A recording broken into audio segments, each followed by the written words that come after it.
A continuación, Mi Derecho a Hablar.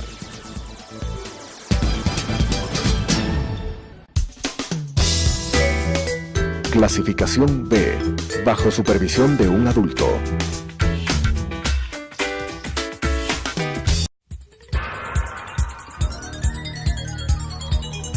Las opiniones vertidas en este espacio por la producción y dirección del programa son de exclusiva responsabilidad de sus autores y de quienes intervienen en ellos.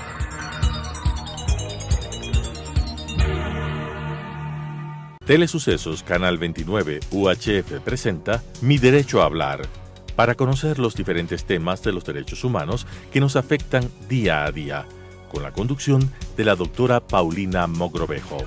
Mi Derecho a Hablar.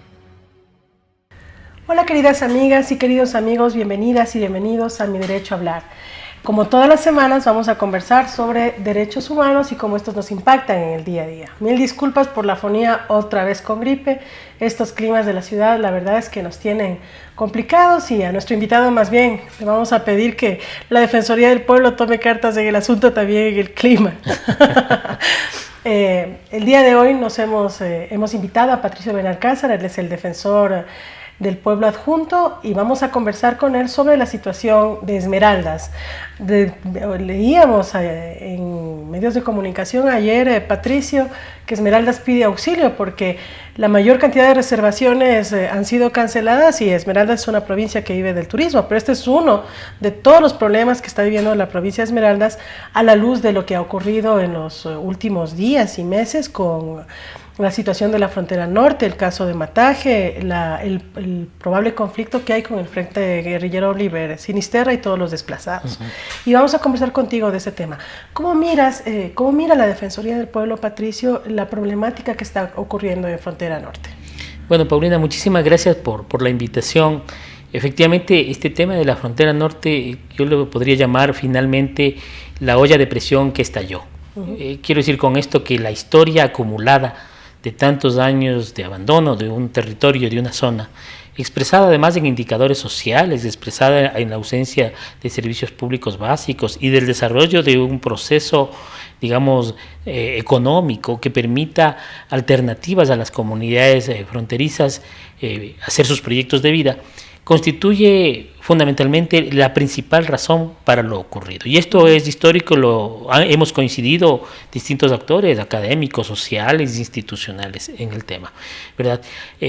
Por supuesto que el asunto se hace más complejo en la coyuntura y el contexto de los últimos años, cuando luego de los acuerdos de paz en Colombia se genera una serie de acontecimientos con aquellos grupos disidentes y que finalmente forman parte y se mantienen como grupos armados vinculados al fenómeno del narcotráfico y vinculados a otros fenómenos armados de control de territorio en Colombia, pero que en la lógica fronteriza ecuatoriana también tienen un rol. Tenemos como país un rol en la lógica de la economía del narcotráfico, asignado por estos actores. Y por supuesto, estos grupos cumplen una función en esa perspectiva. Todo esto, sin duda, hizo que estalle. Pero hay un hecho que yo quiero destacar. Antes del 27 de enero, o unas 2 semanas antes, ocurrieron hechos que son desencadenantes, Paulina. Y uno en particular, cuando hay un decomiso de droga, una gran cantidad de droga, por parte de la policía ecuatoriana, y que era droga que seguramente manejaba este grupo del conocido Guacho, que sin embargo fue un operativo en el cual, según las versiones que hasta ahora formalmente se han conocido, molestó a este grupo en virtud de que parecía que no había buenos repartos, cosas que habrá que investigar por parte de las autoridades correspondientes. Eso estalló, y como quien lo hizo fue la Policía Nacional, estalló luego, el 27 de enero, la bomba que ocasionó heridos y ocasionó luego el desenlace que hemos tenido desde enero, febrero, marzo y hasta la presente fecha. Bueno, efectivamente en enero hubo esta bomba que afectó bienes materiales, afortunadamente en aquella época, y no necesariamente se presentaba una cuestión o la presencia de un conflicto ya entre un grupo, en este caso que es el Frente Oliver Sinisterra, el Frente de alias Guacho, y el gobierno ecuatoriano. Pero luego ya en marzo vemos el secuestro de estos 3 periodistas que finalmente tuvo un desenlace fatal, y por supuesto la acusación de este frente al gobierno del Ecuador de no tomar acciones o no actuar frente a la situación y dejar que los periodistas mueran. Ahora tenemos a 2 compatriotas santodomingueños que también han sido secuestrados y cuyo destino no se sabe actualmente, y la renuncia además de los 2 ministros, tanto el ministro del Interior como del ministro de Defensa, pero no aparecen los cuerpos y no aparece tampoco o no hay una solución para los santodomingueños. En ese sentido, ¿cuál es realmente la situación que pasa allá? ¿Por qué 2 santodomingueños? ¿Cómo fueron secuestrados 2 santodomingueños y cómo fueron secuestrados 2 periodistas por este frente? Hay muchas inquietudes que estarán ahí permanentemente, estimada Paulina. Yo lo que quisiera mencionar es que el punto clave que inicia el conflicto con el Estado ecuatoriano, con el gobierno del Ecuador, ocurrió el 27 de enero. Porque claro, es una muestra de fuerza que quisieron dar estos grupos, en particular el grupo de Oliver Sinisterra, porque quería dar una muestra de poder, una muestra de que nosotros tenemos control y dominio de la zona y ponemos además una bomba en la Policía Nacional. No hay que olvidar que luego hubo un desenlace de enfrentamientos en la zona del PAN y en la zona de labores agrícolas, que son comunidades aledañas, y luego en Mataje Alto y en Mataje propiamente, donde hay confrontación y enfrentamientos, ¿ya? Y entonces es que el Estado ecuatoriano, en el marco ya de un estado de excepción, inicia operativos que empiezan a golpear a estos grupos. Y esto ya para estos grupos significó una guerra abierta y declarada del gobierno nacional del Estado ecuatoriano.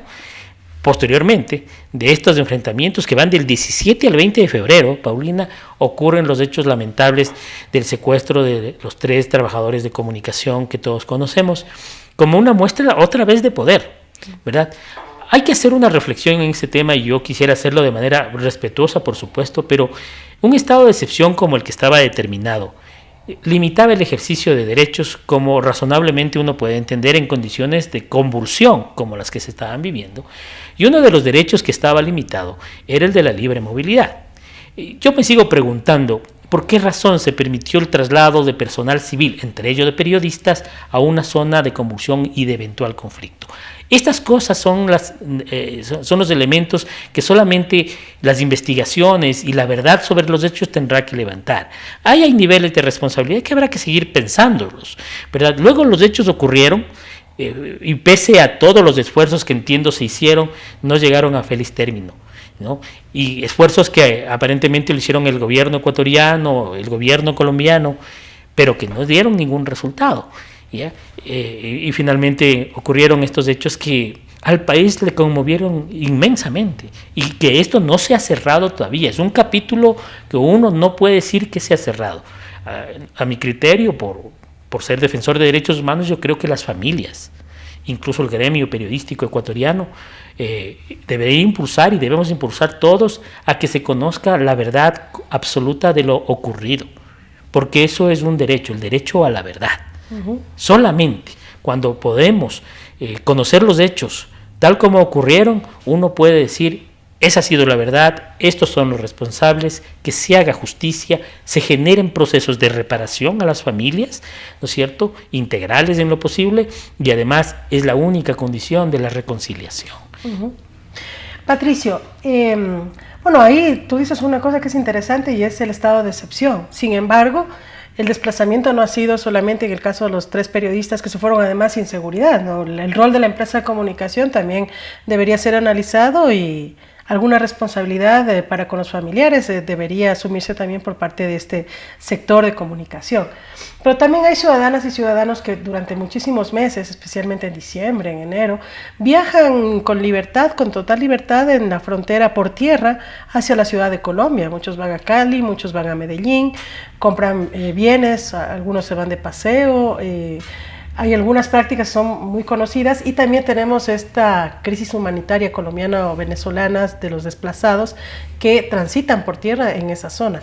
¿Hay algún riesgo de la vulneración o la afectación de derechos, o cuál sería el impacto, por ejemplo, en estas personas que día a día están ahí movilizándose permanentemente de manera transitoria y que están en riesgo, como pasó con los ciudadanos santodomingueños. Sí, bueno, yo quisiera hacer algunas precisiones, estimada Paulina. Mira, una primera precisión es, establecido el estado de excepción y la limitación de los derechos en el estado de excepción, genera generalmente una actitud o una posición de la sociedad, de las comunidades locales de temor, ¿no es cierto? Un segundo elemento es que las confrontaciones, sobre todo las del 17 al 20 de febrero, generaron los primeros desplazados internos. Estos desplazados internos provienen fundamentalmente de la comunidad del PAN, de labores agrícolas, de Mataje, que se trasladaron, se movilizaron hacia San Lorenzo, ¿no es cierto? Porque salían de una zona de conflicto. Además, las Fuerzas Armadas ecuatorianas habían advertido de que iba a haber confrontación. Y hay este desplazamiento interno. Ahí hay un primer detalle que es necesario mencionar. Este desplazamiento interno es atípico. ¿Por qué es atípico? Porque es un desplazamiento que finalmente no es promovido o garantizado en albergues, aunque se previó que existan albergues, sino que fue asumido por casas acogientes, digamos, de familiares y amigos de las personas desplazadas, porque ahí hay un vínculo muy cercano. Pero ahí hay un tema que es importante mencionarlo.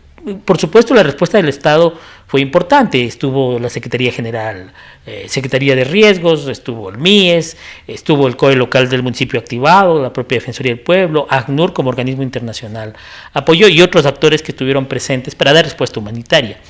Pero lo que yo quiero mencionar es que, pese a que hubo una respuesta, porque el número de personas afectadas no era mayor, no llegaban a 200 personas afectadas, más o menos 45 a 49 familias en ese momento. Sin embargo, el Ecuador no tiene una legislación específica para abordar temas de desplazamiento interno por este tipo de conflictos. La legislación que tenemos es por temas de desastres naturales, que tienen otras características, y por lo tanto ahí hay una falencia que ya lo habíamos advertido en el 2013, cuando la Defensoría del Pueblo hizo una presentación de un proyecto de ley a la Asamblea, con la necesidad de generar legislación, procedimientos e institucionalidad que se active ante situaciones de desplazamiento producto de estos conflictos. Ahí hay un problema, Paulina, que hay que tomar en cuenta. Y un segundo elemento, rápidamente, por la inquietud tuya. Esta zona no es una zona de tránsito, digamos, de los flujos migratorios provenientes de Colombia vía Venezuela, sino los que vienen de las zonas de espejo, es decir, de Tumaco con Esmeraldas, la zona de San Lorenzo, Tumaco. Ahí hay un tránsito y sobre todo estas actividades que todos conocemos que se realizaban. Por lo tanto, no es que ahí la gente por ahí entre y sale para irse a otras ciudades de Colombia. Se dan la vuelta, el punto de entrada es generalmente Rumichaca. Habrá gente. Es decir, ¿no?, que los dos santodomingueños estaban en la zona. Hasta el día de ayer informaba la policía ecuatoriana de que fueron detenidos, fueron secuestrados en el lado colombiano. Ya. Eso decía el comandante de la policía. Es decir, en Tumaco. En la zona de Tumaco fueron. Ya. Entonces, claro, cuando uno va construyendo la historia de los santodomingueños, no encuentra que había algún negocio de venta de algún bien, ¿no es cierto? Una moto, una cosa así que estaba de promedio, pero uno no se explica cómo se trasladan a un lado o al otro o cómo se encuentran en esas zonas, ¿no es cierto? Es algo que todavía está con ciertas nubes, no está claro qué es lo que ocurrió, y sobre ellos también, son ecuatorianos y porque son seres humanos sobre los cuales está actuando un grupo fuera de la ley, se merece la actuación del Estado. Si están en Colombia, la actuación del Estado colombiano. Si están en Ecuador, la actuación del Estado ecuatoriano. Y por ser ecuatorianos, el Estado ecuatoriano requerir al Estado colombiano su actuación. Eso es natural con cualquier persona. Imagínense ustedes el drama que están viviendo. Nosotros vamos a recibir a los familiares la próxima semana, a los familiares de las personas secuestradas, y un poco para conocer también sus demandas y tratar de canalizarlas, que es lo correcto, ¿no es cierto?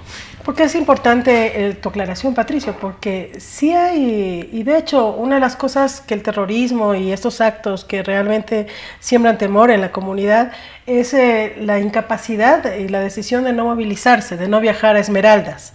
Porque en Esmeraldas, y de hecho el gobierno de Estados Unidos anunció o levantó una alerta tipo 4, igual que Siria, igual que países como que están en un real conflicto abierto con peligro para la población civil, que no ocurre en la provincia de Esmeraldas, pero que sin embargo está limitando ya de alguna manera la vida la vida social, la vida económica, la vida cultural de la población de Esmeraldas, sin contar con el estigma que reproduce o profundiza más la problemática que ya tiene esta provincia, víctima de terremoto, víctima de una crisis estructural ya tanto económica como social.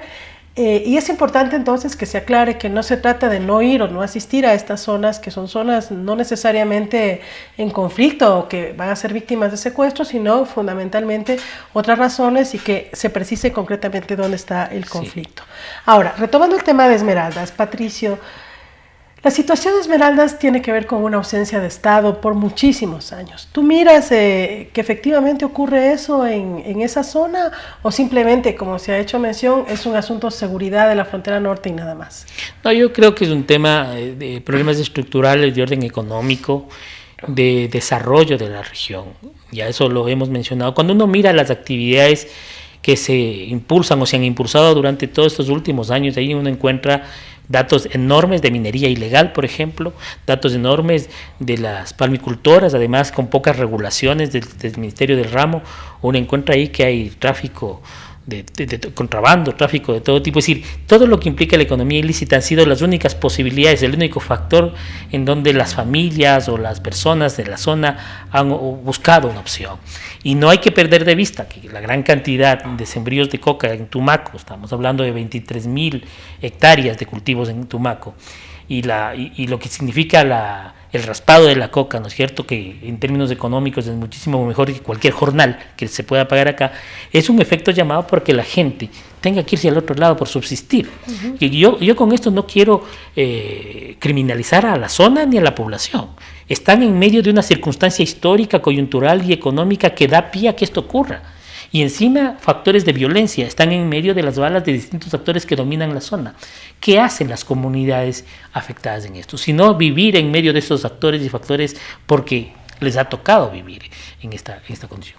Fíjate que el estado de excepción, a partir de que hubo el estado de excepción, los problemas de orden comercial y de desarrollo de los negocios en San Lorenzo y otras poblaciones cercanas se fue disminuyendo, y ahora mucho más se ha disminuido, ¿no es cierto? Nosotros tenemos personal de la Defensoría en territorio en San Lorenzo, y ellos nos reportaban periódicamente que la gente, además de tener temor, ya no sabe qué hacer porque el negocio no le está sirviendo.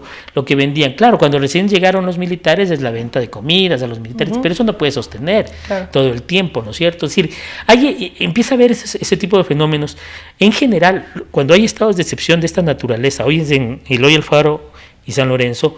Yo recuerdo en noviembre de 2016, cuando hubo el estado de excepción en Morona, producto del conflicto de EXA. Igual ocurrió en San Juan Bosco, en estas comunidades. El estado de excepción generó problemas de orden económico, de falta de proyección de los negocios y demás de la gente, que ese es uno de los asuntos y uno de los efectos que se viven. Me parece a mí que para enfrentar esto, y veo positivo, lo voy a ver positivamente, Paulina, la iniciativa del gobierno a través de SEMPLAD es de levantar un nuevo diagnóstico de situación de la zona, con la finalidad de definir, entiendo yo, proyectos de inversión del Estado ecuatoriano. Eso es importante.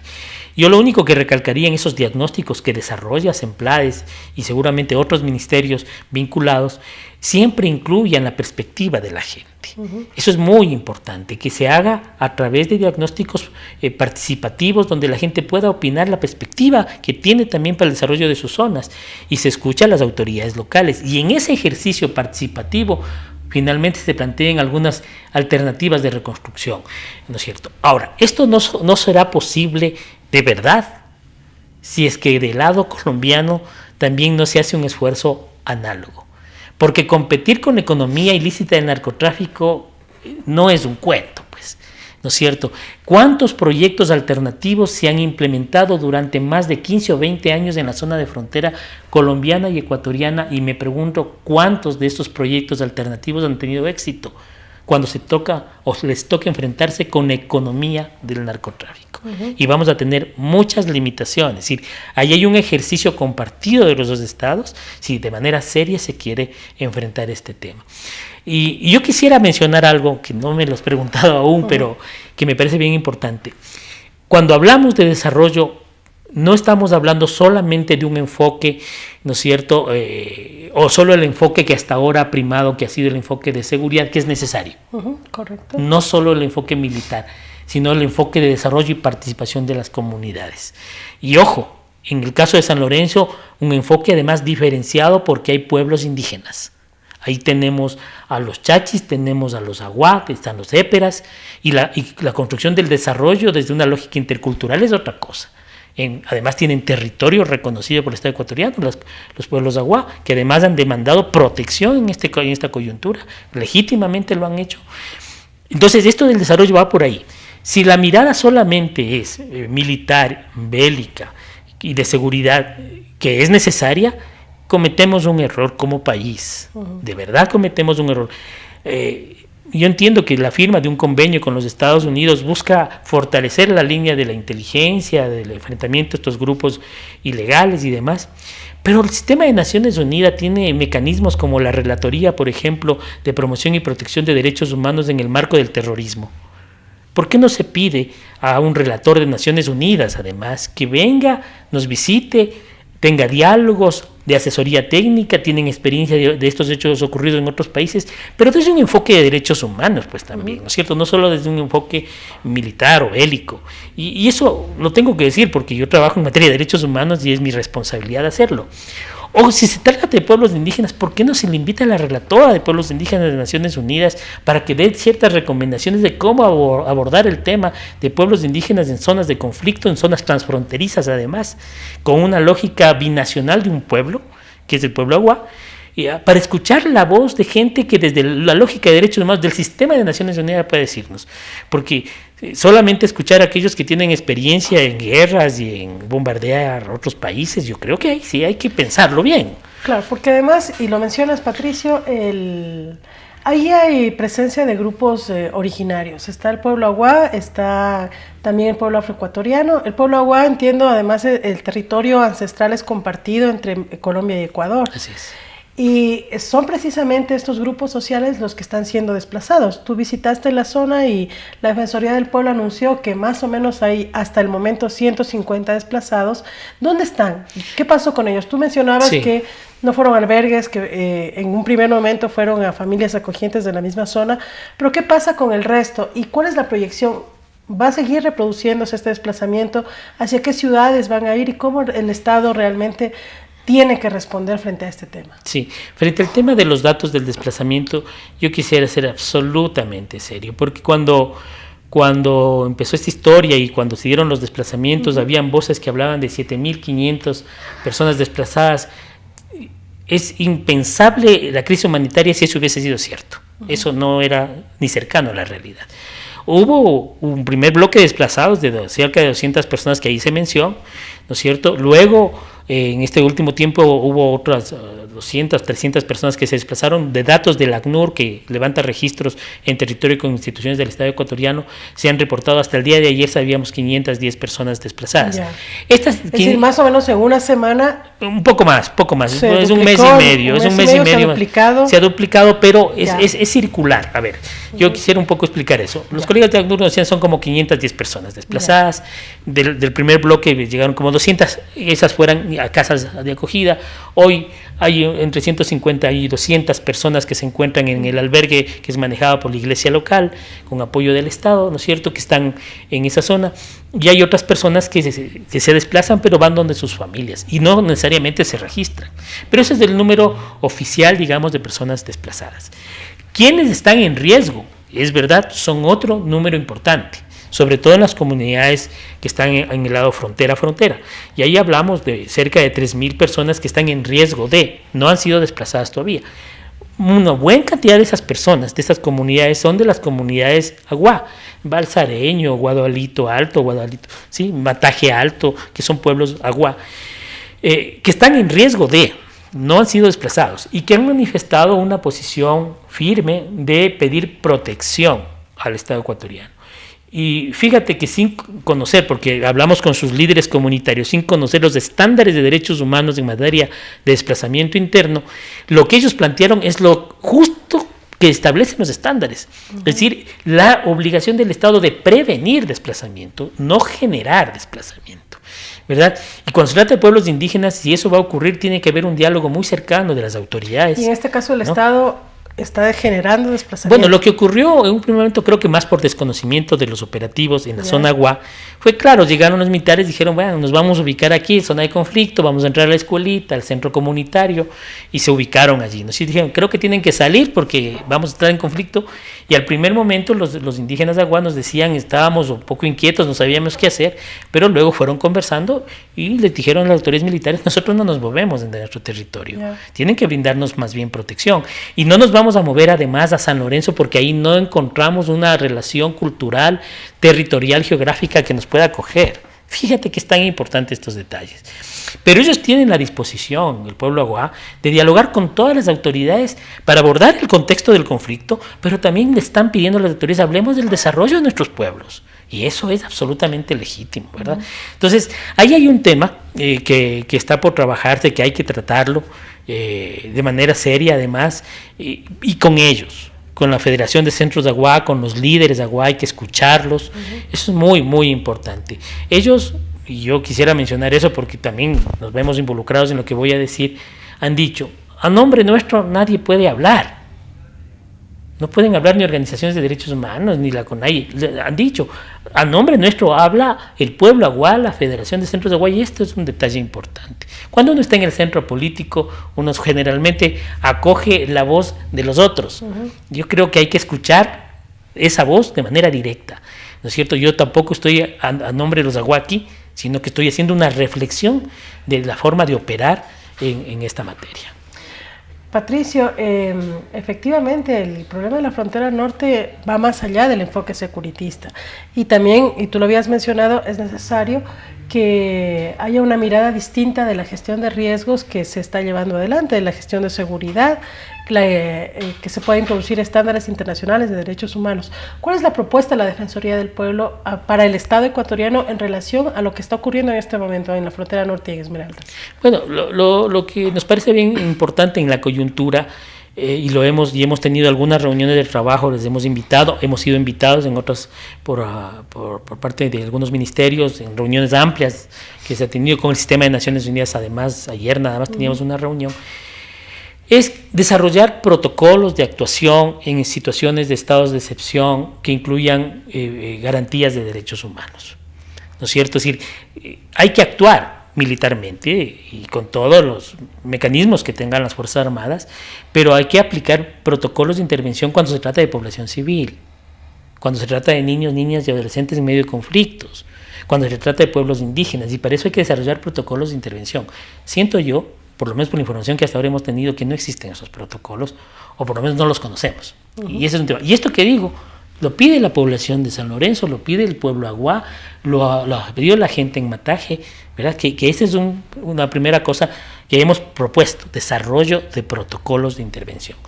Una segunda cosa que sugiere la Defensoría del Pueblo del Estado ecuatoriano, lo hemos formalizado a la canciller, a la doctora María Fernanda Espinosa, nuestro defensor lo ha hecho, pidiéndole que tome contacto con estos relatores que hice mención al inicio, es decir, con la Relatoría de Pueblos Indígenas, la Relatoría vinculada a temas de lucha contra el terrorismo desde la perspectiva de derechos humanos, ¿verdad? Y que eso sirva de base también para construir una propuesta.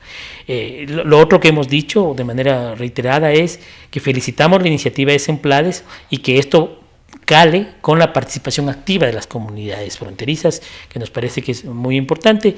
Y finalmente, creemos que hay que abordar el tema de desplazamiento también desde estándares, desde protocolos. Y ahí la Defensoría en las próximas semanas presentará una propuesta de ley que que la tenemos lista, seguramente la debemos de revisar, para que finalmente el país, en reformas que entendemos se va a hacer desde la Asamblea en la materia de movilidad humana, incorpore un capítulo sobre desplazamiento interno. Y a esta experiencia tienes que dejarnos una gran oportunidad también, y esa es una posibilidad.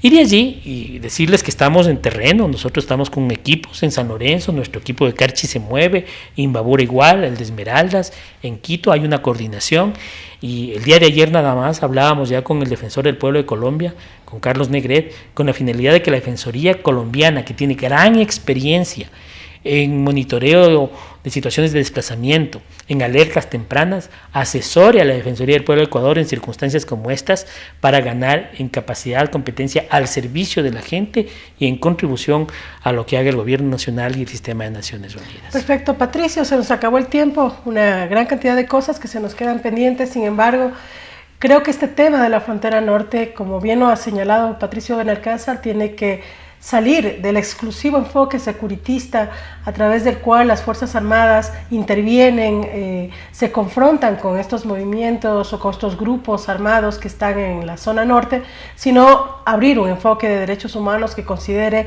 por un lado, las condiciones socioeconómicas, ya en un mediano y largo plazo, de la población que habita en las zonas de frontera norte, porque su problema no es exclusivo de este año o del año anterior, sino que tiene décadas de una ausencia de política pública con enfoque de derechos humanos que tiene que revisarse, una gestión de riesgos también que mire riesgos antrópicos, riesgos sociales que no necesariamente ha tenido acá. El tema del terremoto, tanto en Esmeraldas como en Manabí, nos da cuenta de una ausencia también de regulación y de mecanismos de protección a los ciudadanos que son desplazados internamente. La gente de Manabí se desplazó también, no habían protocolos necesariamente, y ahora en el caso de Esmeraldas, por el conflicto social y por supuesto el conflicto armado que se está produciendo allá, creo que ahí es necesario también plantear elementos importantes. Y finalmente, en el tema ya de desplazamientos internos, Patricio, nosotros pendientes de la propuesta de reforma, creo que ese sería además un referente también en el sistema internacional de derechos humanos, que poco ha abordado el asunto de los desplazados internos por riesgos naturales o antrópicos, y qué bueno que la Defensoría del Pueblo se ponga en esa temática, porque es importante y necesaria a la luz de todo lo que estamos viviendo y viviremos en el futuro. Les agradecemos por su participación, por su atención, y nos vemos la próxima semana. Las opiniones vertidas en este espacio por la producción y dirección del programa son de exclusiva responsabilidad de sus autores y de quienes intervienen en ellos.